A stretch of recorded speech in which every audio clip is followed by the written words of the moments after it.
Hello Andy, I'm Dr. Harika, ophthalmologist from All India Institute of Medical Sciences, New Delhi. I'm specialized in eye plastic surgery, ocular oncology and facial aesthetic. So I am available with all these services at Eye Focus Eye Hospital, Vijayawada.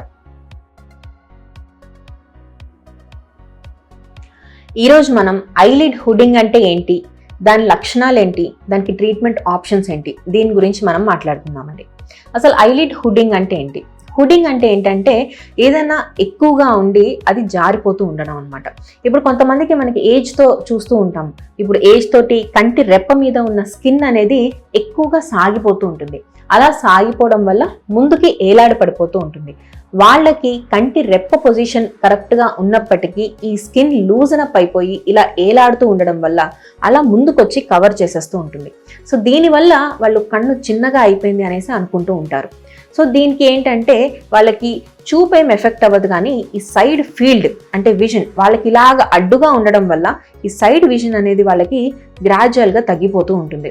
అలా వాళ్ళకి ఆ side vision తగ్గిపోయినప్పుడు వాళ్ళకి రోజు అంటే daily life చాలా ఇబ్బందికరంగా ఉంటుంది. So దీనికి ట్రీట్మెంట్ ఆప్షన్స్ ఏంటి? ఇది సర్జికల్గా మనం చాలా మినిమల్ స్కార్తో మనం కరెక్ట్ చేసుకోవచ్చు అండి. సో ఇది ఫంక్షనల్ అండ్ కాస్మెటిక్ అంటాం. కొంతమందికి ఇప్పుడు నేను చెప్పినట్టు కంప్లీట్గా హుడ్డింగ్ ఉండి వాళ్ళకి విజన్ కూడా డిస్టర్బ్ అవుతుంది అంటే అది మనం ఫంక్షనల్ కాజ్ కింద మనం కన్సిడర్ చేస్తాం. కొంతమందికి అంత సివియర్గా లేకపోయినా అది కొంత ఏలాడుతూ ఉంటే కాస్మెటికల్గా వాళ్ళు ఇబ్బంది పడుతూ ఉంటారు. వాళ్ళకు కూడా వితౌట్ ఎనీ స్కార్ సక్సెస్ఫుల్గా దీన్ని మనం సర్జికల్గా ఆపరేట్ చేసుకోవచ్చు.